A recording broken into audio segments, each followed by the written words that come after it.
रेहड्डा के निकट भतीजे के गायब होने की आत्मग्लानि में चाचा ट्रेन के सामने कूदा। दोहरे आघात से परिजनों में मचा हाहाकार। चैनल को सब्सक्राइब करना ना भूलें और वीडियो को लाइक करें। सैदपुर में रेहड्डा के निकट एक युवक ने ट्रेन के सामने कूदकर अपनी जीवन लीला समाप्त कर ली। घटना की जानकारी मिलते ही परिजनों में भारी कोहराम मच गया। घटनास्थल पहुंची पुलिस ने छत विछत शव कब्जे में लेकर पोस्टमार्टम के लिए भेज दिया। आपको बता दें कि जमानिया के दरौली निवासी 32 वर्षीय ज्योति प्रकाश पुत्र राजनारायण के चचेरी बहन की शादी सैदपुर निवासी इंदिवर मौर्य से हुई थी। 2 दिनों पूर्व इंदिवर के छोटे भाई का तिलक समारोह था, जिसमें शामिल होने के लिए ज्योति प्रकाश अपने 9 वर्षीय भतीजे ऋषभ पुत्र अशोक सहित परिवार को लेकर आए थे। इस बीच तिलक वाले दिन ही घर के बाहर खेलने के दौरान ऋषभ गायब हो गया। उसके गायब होने के बाद से ही उसकी तलाश की जा रही थी। परिजनों ने पुलिस से अपहरण की भी मौखिक आशंका जताई थी। साथ ही थाने में गुमशुदगी की लिखित तहरीर भी दी। काफी खोजबीन के बावजूद उसका कुछ पता नहीं चला तो परिजन किसी अनहोनी की आशंका से बुरी तरह परेशान थे। प्रत्येक संभावित स्थानों पर ढूंढने के बावजूद बालक नहीं मिला। पूरे क्षेत्र में लाउडस्पीकर के अलावा सोशल मीडिया पर भी पता लगाने की लोगों से अपील की गई, लेकिन उसका कुछ भी पता नहीं चल सका। बालक के न मिलने से चाचा ज्योति प्रकाश भी मानसिक रूप से काफी परेशान हो गए थे। इस बीच शुक्रवार की सुबह ज्योति प्रकाश घर से यह कहकर निकले कि वह उसे ढूंढने जौनपुर जा रहे हैं।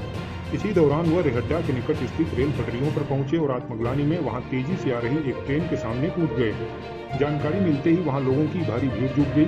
मृतक की जेब से मिले आधार कार्ड इत्यादि से उनकी शिनाख्त होने पर परिजनों को जानकारी मिली, जिसके बाद उनमें भारी कोहराम मच गया। मृतक की पत्नी रेखा सहित दोनों बच्चों का रो रो कर बुरा हाल हो गया।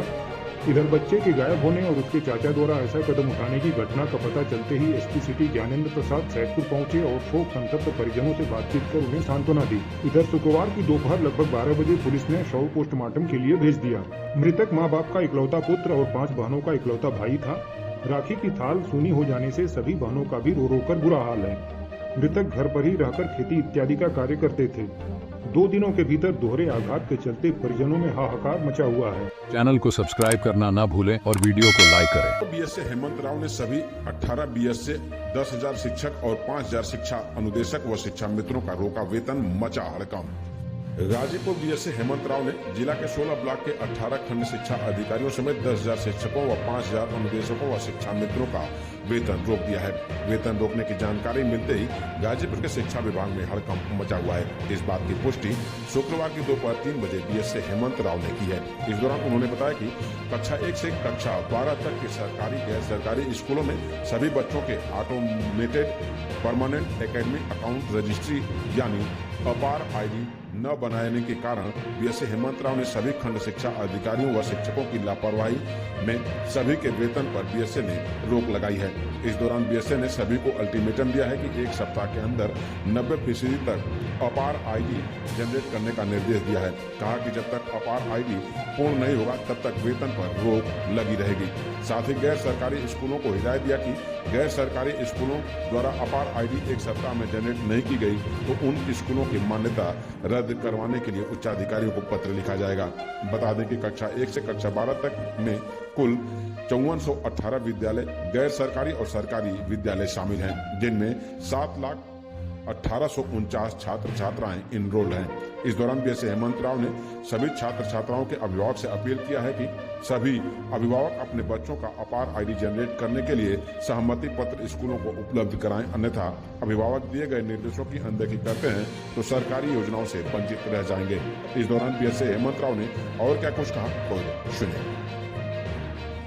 सरकार के द्वारा आदेशित automated permanent academic account registry, जो कि अपार आईडी के नाम से प्रचलित है, इसके तहत जनपद के समस्त विद्यालयों के विद्यार्थियों का अपार आईडी जनरेट किया जाना है, जिसके तहत यह प्रयास किया जा रहा है कि जल्द से जल्द हम सभी बच्चों का अपार आईडी जनरेट कर लें। इसमें विभिन्न विद्यालयों एवं शिक्षकों के द्वारा शिथिलता बरतने के कारण उनके वेतन को बाधित किया गया है। इसके साथ ही साथ विभिन्न ब्लॉकों में भी शिथिलता बरती जा रही थी, जिसके कारण खंड शिक्षा अधिकारियों के वेतन भी बाधित किए गए हैं। कुल टोटल लोग कितने बाधित किए? समस्त 16 खंड शिक्षा अधिकारियों के वेतन बाधित किए गए हैं। इसके अलावा जनपद में सभी परिषदीय विद्यालयों, मान्यता प्राप्त शासकीय अशासकीय विद्यालयों के उन सभी विद्यालयों के जिनके 90% से कम अपार आईडी जनरेट किए गए हैं, उनके शिक्षकों का वेतन बाधित किया गया है। क्या है सर ये सिस्टम पूरा? देखिए, इसके तहत बच्चों का एक यूनिक आइडेंटिफिकेशन नंबर जारी किया जाता है, जिसमें उनके समस्त एकेडमिक गतिविधियों का समावेश होता है।